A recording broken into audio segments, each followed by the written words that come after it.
அனைவருக்கும் வணக்கம். தேசிய வெற்றி களமாகும் தமிழக வெற்றி கழகம் காங்கிரஸுக்கு மிகப்பெரிய ஆப்பு வைக்க காத்திருக்கும் திமுக மற்றும் சிஜேபி. இதை பற்றி நம்ம விரிவாக பேசுவோம். அடுத்து பரந்தூரில் விவசாயிகள்கிட்டே மீண்டும் ஒப்படைக்கப்படுதா அந்த நிலம் அப்படின்றத பற்றியும் ராஜ்மோகன் அவர்கள் ஒரு விஷயம் சொல்லியிருக்காரு. இதை பற்றி நம்ம விரிவாக பேச போகிறோம். அதனால் ஸ்கிப் பண்ணாமல் பாருங்கள். பார்த்துட்டு வீடியோக்கு ஒரு லைக்கை பண்ணிடுங்க. மறக்காமல் சேனலை சப்ஸ்கிரைப் பண்ணிக்கோங்க. உங்களுடைய கருத்துக்களை கமெண்ட்டில் சொல்லுங்கள். நம்மளுடைய வீடியோவுக்கு முடிஞ்சால் ஹைப்பை கொடுத்து விடுங்க. ரைட், இப்போ உங்களுடைய முக்கியமான விஷயத்துக்குள்ள வருவோம். இன்னைக்கு பாத்தீங்கன்னா அவனுக்கு சின்ன வயசுல இருந்தே ஒன்னாக்காலி மேல ஒரு கண் இருக்கு. அவன் வருவான், அதுல உட்காருவான். இனிமே அவன் தான் உனக்கும் பாசை எனக்கும் பாசை. ஓணம் இன்னைக்கு கேரளால ஒரு மிகப்பெரிய பிரசித்தி பெற்ற விழாவா கொண்டாடப்படுகிற ஓணத்துல நம்மளுடைய தமிழக முதலமைச்சர் ஒரு முக்கியமான விஷயம் பண்ணியிருக்காங்க. ஓணம் அப்படின்னாலே இன்னைக்கு கேரளாக்குள்ளே நம்மளுடைய தமிழக வெற்றி கழகம் எப்படி நுழைய போகுது அப்படின்றதுக்கு ஒரு மிகப்பெரிய ஒரு விஷயமா வந்திருக்குது. தேவன் அப்படின்ற ஒரு நடிகர் பாஜகலேருந்து இவ்வளோ நாளாக செயல்பட்டுக்கிட்டு இருந்தவர் இப்போ விலகிட்டார். தமிழக வெற்றி கழகத்தில் அவர் தன்னை அது அதிகாரப்பூர்வமாக இணைச்சிக்கிறது பார்த்தீங்கன்னா செப்டம்பர் 10ஆம் தேதி சட்டசபை முடிந்த 2வது நாள் கேரளாவில் மிகப்பெரிய அளவில் இணைப்பு விழா மாதிரி ஒன்று வச்சு கேவிகே அதாவது டிவிகே உடைய ஒரு மிகப்பெரிய ஒரு இணைப்பு மாதிரியான வச்சு கேவிகே அப்படின்ற ஒன்றை உதயமாக்க போகிறாங்க கேரள வெற்றி கழகம். இது மூலியமாக கேரளாலையும் கால் பதிக்குது நம்மளுடைய தமிழக வெற்றி கழகம். 2029க்குள்ளே எப்படியாவது பிரதமர் ஆக்கியே தீரணும் அப்படின்னு சொல்லிட்டு நம்மளுடைய முதலமைச்சர் விஜய் அவர்களை ஒட்டுமொத்த மக்களும் சரி அமைச்சர்களும் சரி இன்னைக்கு ஒவ்வொரு மேடைகளிலும் அதை அழுத்தியே சொல்லிக்கிட்டு வர்றதுக்கு காரணம் என்ன, இதனால நம்மளுடைய கூட்டணியில் இருக்கிற காங்கிரஸுக்கு என்ன மாதிரியான பேரிடிலாம் விழுக போகுது அப்படின்றத நம்ம பொறுத்திருந்து தான் பார்க்கணும். ஏன்னா இன்னைக்கு இப்போதான் நம்மளுடைய எலெக்ஷன் முடிஞ்சு 3 மாதம் ஆகுது. நம்மளுடைய முதலமைச்சர் அவர்கள் இன்னைக்கு சிறப்பாக ஆட்சி நடத்திட்டு இருக்காங்க. இந்த ஒரு ஆட்சி தமிழ்நாட்டுக்கு மட்டும் போதாது, ஒட்டுமொத்த இந்தியாவுக்குமே வேணும் அப்படின்னு நினைக்கிற நம்மளுடைய இந்திய மக்கள் எல்லா மாநிலங்கள்லையும் இன்னைக்கு நம்மளுடைய முதலமைச்சர் அவர்களுடைய ஃபேன் பேஸ் அப்படின்ற அடிப்படையில் நிறைய பேர் இருக்காங்க. உதாரணத்துக்கு நம்ம கேரளாவை சொல்லி ஆகணும். எந்த ஒரு திரைப்பட நடிகரும் அரசியலுக்கு வர முடியாத ஒரு மாநிலமாக இருந்தது தான் இந்த கேரளா. மம்முட்டி, மோகன்லால் இந்த மாதிரி எத்தனையோ நடிகர்கள் வளர்ந்து வந்த இந்த கேரளாவில் யாராலையுமே அரசியல்வாதி ஆக முடியாது. ஏன்னா அரசியல் பின்புலம் கொண்டவங்க நடிகராகவும் இருக்க முடியாதுன்றது கேரளாவுடைய ஒரு சொல்லப்படாத சட்டம். ஆனால் இன்னைக்கு நம்மளுடைய முதலமைச்சர் விஜய் அவர்கள் அந்த சட்டத்தையே உடைச்சிருக்காருன்னு சொல்லணும். நம்மளுடைய விஜய் மக்கள் இயக்கத்தின் மூலியமாக அங்கே கேரளாவில் இருக்கிற மக்கள் புறாமே தன்னை அடிப்படை உறுப்பினர்களாக இணைச்சிக்கிட்டு இன்னைக்கு மாபெரும் ஒரு சக்தியாக கேரளாவில் நம்மளுடைய டிவிகே கட்சியோட ஒரு அங்கமாக கேவிகே வளரப்போகுது. அதுக்கு மாநில தலைவராக தேவன் இருக்க போகிறார் அப்படின்றது தான் இன்னைக்கு இந்த ஓணத்தில் வெளியிட்ட ஒரு மிக முக்கியமான செய்தி. அது போக பார்த்தீங்கன்னா ரத்தன் பண்டிட் அவர்கள் அடிக்கடி இவர் கணிப்பார், நிறைய விஷயங்கள் கணிச்சிருக்காரு. நம்மளுடைய தமிழக வெற்றி கழகத்தின் ஒவ்வொரு ஸ்டெப்பையும் இவர் கணிச்சிட்டு இருக்காரு. அப்படி இருக்கும்போது நம்மளுடைய முதலமைச்சர் அவர்கள் இவர் சொல்லி தான் அந்த பொட்டு தான் வைக்கிறது, இவர் சொல்லி தான் அந்த வெள்ளிக்கிழமைகளில் பட்டு வேஷ்டி சட்டையில் வர்றது, இன்னைக்கு இங்கே இந்த ட்ரெஸ் போடுங்க, இன்னைக்கு இங்கே இந்த காரில் போங்க, இன்னைக்கு இங்கே இருங்க, இந்த செயலுக்கு இந்த கொடுங்க, வெற்றி அப்படின்ற திட்டத்தை பிரம்மாண்டப்படுத்துங்க. ஒவ்வொரு இடத்துலையும் வெற்றி அப்படின்ற வார்த்தை இன்னைக்கு தமிழக மக்களுக்கு வெற்றியை மட்டுமே கொடுக்கும், தமிழக வெற்றி கழக தலைவருக்கும் அது வெற்றியே கொடுக்கும்னு சொல்லிட்டு கணிச்சுக்கிட்டே இருக்காரு. இதை நம்ம எல்லாருமே நம்பிட்டு இருக்கோம், பார்த்துட்டு இருக்கோம். முதலமைச்சர் விஜய் அவர்களுக்கும் இதில் அபரிவிதமான நம்பிக்கை இருக்குது. இதை மாற்று கருத்து கிடையாது. அது அவங்களுடைய தனிப்பட்ட விஷயம். அப்படி இருக்கும்போது அந்த ரத்தன் பண்டிட் அவர்கள் ஒரு மிக முக்கியமான நியூஸை கணிச்சிருக்கிறாப்ல. என்னன்னா 29ல் கிங் மேக்கராக இருக்க போகிறாரா நம்மளுடைய முதலமைச்சர் விஜய் அவர்கள், இல்லை கிங்காக இருக்க போகிறாரா அப்படின்றதான் கேள்வி.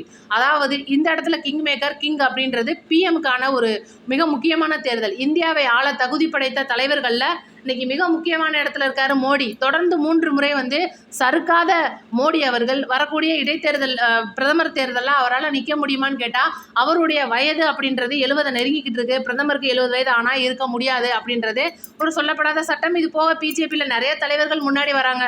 அமித்ஷாவாக இருக்கட்டும், ஊபியோட அதாவது உத்தரப்பிரதேசோட முதலமைச்சர் அவர் பேர் வர மரமானது, அவர் தான் உத்தரப்பிரதேசோட முதலமைச்சர் அவர்கள் யோகி ஆதித்யநாத்னு நினைக்கிறேன். அவராக இருக்கட்டும், நிறைய பேர் அந்த இடத்துல பட்டியலில் வர்றாங்க. அப்படி இருக்கும்போது இங்கிட்டு காங்கிரஸோடைய ராகுல் காந்தியை நம்ம மறந்துடக்கூடாதுல்ல. எத்தனையோ தடவை போட்டிட்டு இருக்காரு, தோத்து போயிட்டாருன்றதை தாண்டி இன்னைக்கு காங்கிரஸ் கட்சி மிக முக்கியமான வலுப்பெற்ற ஒரு கட்சியாக இருக்குது. ஆனால் இதே கட்சி தான் இன்றைக்கி கேரளாவில் ஆளுங்கட்சியாக இருக்குது. ஆனால் அதே எதிர்த்து நம்மளுடைய முதலமைச்சர் விஜய் அவர்கள் இன்றைக்கி அங்கே ஒரு அங்கமாக ஆரம்பிக்கிறாங்க. இதுவே கண்டிப்பாக காங்கிரஸுக்கு ஒரு எரிச்சலை கொடுத்துருக்கு. இதை தாண்டி இன்றைக்கி திமுக அப்படின்ற கட்சி வந்து காங்கிரஸ்க்கு மிகப்பெரிய எதிரியாக மாறி போன ஒரு கட்சி ஆகிப்போச்சு. ஸ்டாலின் அவர்கள் காங்கிரஸ் எப்படியாவது ஒழிச்சு ஆகணும், நம்ம தான் வந்து இவ்வளோ நாள் பக்கத்தில் வச்சுட்டு இருந்திருக்கோம், ஆனால் இவங்க வந்து விஷத்தை மட்டுமே நம்மளுக்கு கக்கிட்டு போயிட்டாங்கன்னு ஒவ்வொரு மேடையிலையும் காங்கிரஸ் மேலே பயங்கர வெறுப்புணர்வை வந்து கொட்டிகிட்டு இருக்காங்க. சட்டசபையிலையும் இதை நம்ம பார்க்க முடியுது. அப்படி இருக்கும்போது இன்னைக்கு காங்கிரஸ் வந்து டிஎம்கே வந்து சிஜேபி அப்படின்ற இந்த காக்ரோச் ஜனதா பார்ட்டியோட சேர்ந்து மிகப்பெரிய அளவில் எப்படியாவது வந்து இணைச்சிருவோம், மாணவர்கள் மற்றும் இளைஞர்கள் மட்டும் கூட இருந்தாங்கன்னா கண்டிப்பாக நம்ம எல்லா மாநிலங்களையும் கையில் எடுக்க முடியும், பிஎம் நம்ம சொல்கிறவங்க தான் ஆக முடியும் அப்படின்ற ஒரு கருத்து வருது. திரிணாமுல் காங்கிரஸ், இன்னும் பார்த்தீங்கன்னா சரத்பவார் அவர்களுடைய கட்சி, இன்னும் சமாஜ்வாதி, நிறைய விஷயங்கள் வருது. மேற்கு வங்க முதலமைச்சர் மம்தா பானர்ஜி அவர்களுடைய கட்சி, ஆர்எஸ்ஐ தவிர்த்து இருக்கிற மித்த எல்லா கட்சிகளும் ஒரே கோட்டில் ஒன்றிணைந்து காங்கிரஸ்க்கு எதிராக வந்து நிற்கிறாங்க அப்படின்றதும் பிஜேபிக்கு எதிராக வந்து நிற்கிறாங்க அப்படின்றது தான் இதில் கருத்தே. அப்போ யார் வந்து பிரதமர் ஆவா? இவங்களுடைய கூட்டணி கணக்கில் பார்க்கும்போது இன்னும் அவங்களுடைய பிரதமர் வேட்பாளர்கள் யாருமே அவங்க தேர்ந்தெடுக்கலை. ஆனால் இது போக கனிமொழி அவர்களுடைய ஒரு மிக முக்கியமான கனவுன்னு பார்த்தீங்கன்னா, எப்படியாவது பிஜேபிக்குள் திமுகவை இணைச்சிடணும், 2 மத்திய அமைச்சர் பதவியை வாங்கி ஒரு பதவியை அவங்க எடுத்துக்கிறணும் அப்படின்றது தான் இவங்களுடைய ஒரு கணக்காக இருக்குது. அப்படி இருக்கும்போது நம்மளுடைய முதலமைச்சர் விஜய் அவர்களுடைய காய் நகர்த்தல் அப்படின்றதும், ரத்தன் பண்டிட் அவர்கள் கணிச்ச 29 முதல்வர் தான் இன்னைக்கு தமிழக முதலமைச்சர் விஜய் தான் பிரதமர் அப்படின்றதும் உண்மையாகுமா அப்படின்றத இந்திய மக்கள் தான் பொறுத்திருந்து பார்ப்போம். அதுக்கான கமெண்ட்டை வந்து உங்களுடைய கருத்தில் சொல்லுங்கள். இதை பற்றி நம்ம விரிவாக பேசுவோம். இப்போ அடுத்து முக்கியமான விஷயத்துக்கு வருவோம். ரஜினிகாந்த் அவர்கள், இன்றைக்கி ரஜினிகாந்த் அவர்கள் சுயசரிதை அப்படின்ற ஒன்று எழுதிட்டு இருக்காரு. இது வந்து நிறைய பேருக்கு தெரிஞ்சிருக்கும், நிறைய பேருக்கு தெரிஞ்சிருக்காரு. ஏன்னா இன்றைக்கி ரஜினி அவர்கள் மேலே ரசிகர்களை தாண்டி வெறுப்புணர்வை இன்றைக்கி அதிகமாக கொட்டிகிட்டு இருக்காங்க, சமூக வலைதளங்களில் பார்க்க முடியுது. அப்படி இருக்கும்போது இவருடைய சுயசரிதை அப்படின்ற ஒன்று எழுதிக்கிட்டு இருக்கிறதுக்கு அவர் வந்து ஏதாவது ஒரு பதில் சொல்லியிருக்கலாம். பத்திரிகையாளர்கள் கேள்வி கேட்குறாங்க.